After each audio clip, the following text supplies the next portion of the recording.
What up, though, brothers and sisters? It's your brother, SPEAKROC. I want to make this video to talk about the National Basketball Association.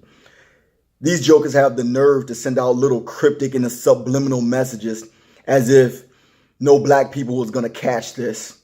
But let me share something with you that I caught. Two things. One, on Dr. Martin Luther King's holiday, TNT wanted to take some time and talk about Martin Luther King. One of the first things that came out of brother's mouth was, in all his years, he never heard the Reverend Dr. Martin Luther King speak about black rights. He spoke about equal rights, civil rights. And he wasn't selfish. He looked at the big picture. I said, okay, you want to go ahead and slide that one in there. Well, brother, if you know who I'm talking to, hey, look, I got my Be a Brother Speak to Another hat on. Got my Be a Brother Speak to Another hoodie on. So I'm in a brotherly love mood right now. And I have nothing against you, brother. I get it. If you're just ignorant to the fact of what you said, okay, I don't think so. But let me just help you out. Hear me out on this one. Now, first of all, let's talk about black rights, or the word black. Reverend Dr. Martin Luther King referred to us many of times as the Negro. So now, last time I checked when I went to school, in the Latin, Negro means black. So I don't understand where you was going there. I think you knew that. Hopefully you should have. The other thing is, if he wasn't fighting for black rights, for Negro rights, of what we was going through, what was he fighting for? Now, I give you that, yes, he did see the larger picture. He did want everyone to be on the same playing field. He did want there to be civil rights and equal rights for all people. But you know what? He spoke for us. Last time I checked, if somebody do the history check, if you check his church roll, I'm pretty sure there was a lot of black people in his church, part of his congregation. So how you never heard of him talking about black rights is beyond me. I grew up listening to the Reverend Dr. Martin Luther King quite often, and still do. And I got it quite clear that he was fighting for us. Now, I also understand that in his later years, that the Reverend Dr. Martin Luther King also stated and said that he was afraid that he integrated his people into a burning house. You see some selfishness there? Yeah, probably was. Also, give you another little quick history lesson, that in his later years, I believe it was the mountaintop speech, where he talked about black economics, the power of economics, saying, hey, look, there's some companies out there, we need to stop spending good money with them. I believe one was Coca-Cola. I believe it was Wonder Bread. I believe one was Heart's Bread. Stop spending money with them. Let them feel the pain. That sounds selfish. It was for a reason. Also, here's something else, selfish tidbit for you. He said, guess what? Me and the SCLC, we bank black. He also told people, I'm not going to tell you to do something that we don't do. We put our money in black banks. So should you. Yeah, sound pretty selfish. So on that plantation, on the association, if it is primarily made up of African Americans. So if you want to say selfish when it comes to black people fighting for their rights, or the Reverend Dr. Martin Luther King fighting for black people, which was black rights, which was civil rights, you're wrong. I'm calling you out on it. You're wrong. Is it selfish when Native Americans speak up for themselves and their rights? Is it selfish when Middle Easterners fight for their rights? Is it selfish then? Is it selfish when women fight for their rights?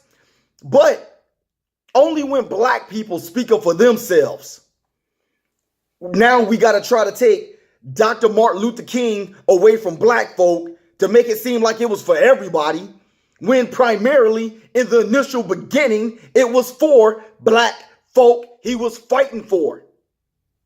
So yeah, you're wrong on that, and you're being called out on it. Why you never heard that?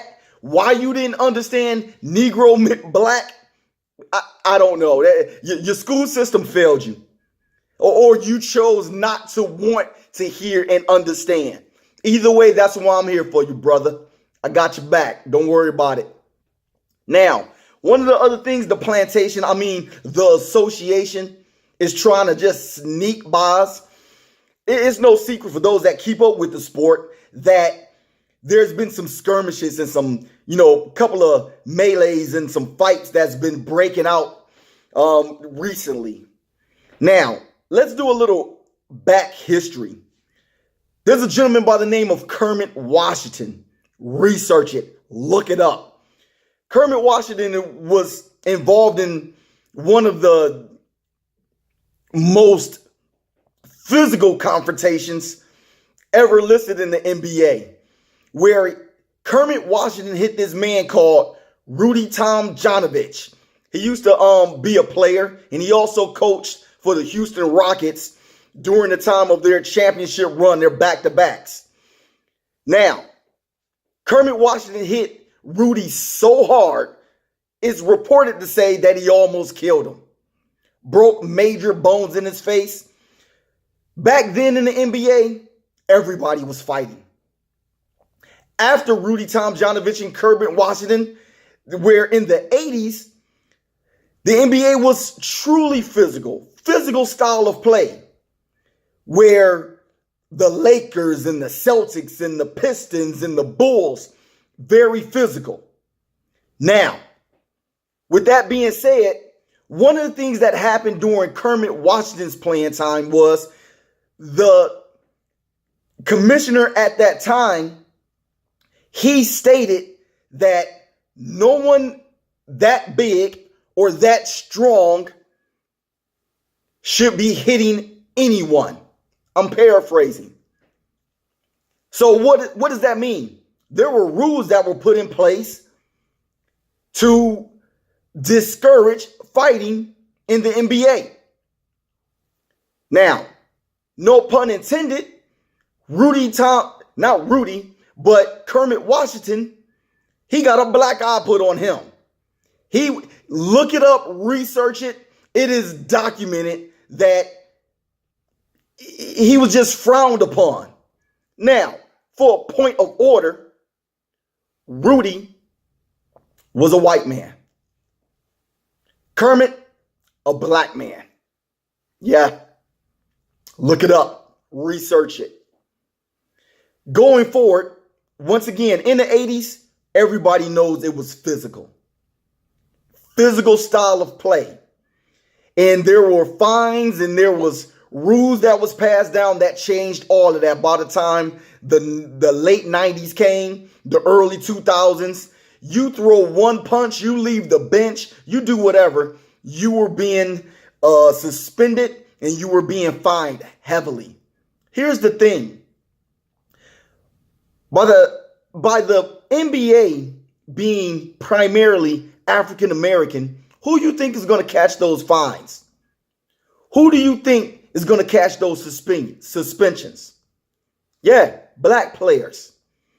Now, it was a coach by the name of Greg Popovich that referred to NBA players as cowards. Once again, the NBA is made up primarily of African American players, black male players. Now, if those black male players are coming up in Chicago, the streets of Chicago, playing ball, I didn't know that you was a coward. If those African American black male players are coming up in any of the boroughs in New York, didn't know that made you a coward. If those black players are coming up in the streets of Detroit playing basketball, didn't know that made you a coward. Just because those black male players don't want to catch a suspension or a fine, that doesn't make them cowards. What it makes them is someone who says, you know what, I want to play the game of basketball. So if I'm going to throw this punch, I'm going to throw it wild and I'm going to just miss wildly. I'm just going to swing wild. Yeah, they don't, it's not that they don't want to fight. They don't want to get the fine. But guess what? Even in a sport such as basketball, which isn't as physical as other sports, you don't want to be seen as a punk. Now, let me just make something clear. African American players or African Americans in general. Now, I don't think we're cowards. If you look at the sport of boxing, look at some of the most decorated and some of the most prize fighters that we have in the sport of boxing. Yeah, majority of them be African Americans that you'll think of first. Even if you go to the UFC, yeah, we do pretty well in those sports.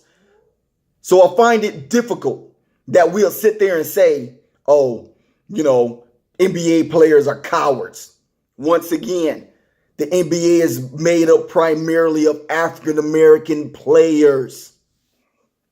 So to throw that little subliminal jab out there, yeah, I caught it and it's wrong. Black men are not cowards. We're just smart.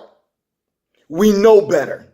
You've come up with rules and you've come up with systems. Once again, this is just another hand of the white supremacist movement of systematic racism that is trying to attach itself to all organizations, even on the National Basketball Plantation. I mean, the association. They fight in every other sport, or there's violence in every other sport. And I don't see no one saying anything like that in other sports. Hockey, they fight all the time. They gotta fight. The sport's boring. America knows it's boring. Baseball, football, basketball, then maybe hockey. UFC then probably took your spot. And guess what? Made up of predominantly Caucasians or people from overseas outside of America. Look at football, violent sport. Look at baseball with all those unwritten rules in baseball. People love to see a bench clearing brawl. Oh, it's just the sport. It's tradition. Excuses. Look at NASCAR. I've heard avid NASCAR watchers. The only reason they say they watch it is so they can see a wreck. So they can see a crash. Okay. But yet, people on the plantation, I mean, in the association, have to be referred to as coward. And once again, an organization primarily made up of African Americans, black men. Once again, I'm coming against your little subliminal cryptic messages trying to shine a light on us as being, you know, cowards and we're selfish and so forth and so forth. You being called out. It's not right. It's wrong. And none of my people need to believe in it. Now, let me take the wind out of your sails on another angle as well. Now, you may want to look and try to say, well, all black people don't feel this way. African Americans don't agree with you. That's not what I meant. Well, if that's not what you meant, you were careless and you were reckless. And it hurts our community. It hurts the black community when rhetoric is spewed out of anyone that's part of that system's mouth. I'm going to prove my point. In urban cities in America, you can turn on the news. And what do you see? you can see almost every day where an African American male has either died at the hands of a Caucasian or someone, the Asian community, the Hispanic community, or even in the African American community. Because we've been labeled with these negative images of who we are. We're demonstrative. We're lazy. We're cowards and so forth and so forth. And that's being spewed out from the media. And how do you think those individuals a lot of times end up getting murdered or end up getting killed? It's usually because of negative images that we're being portrayed by. This has to stop.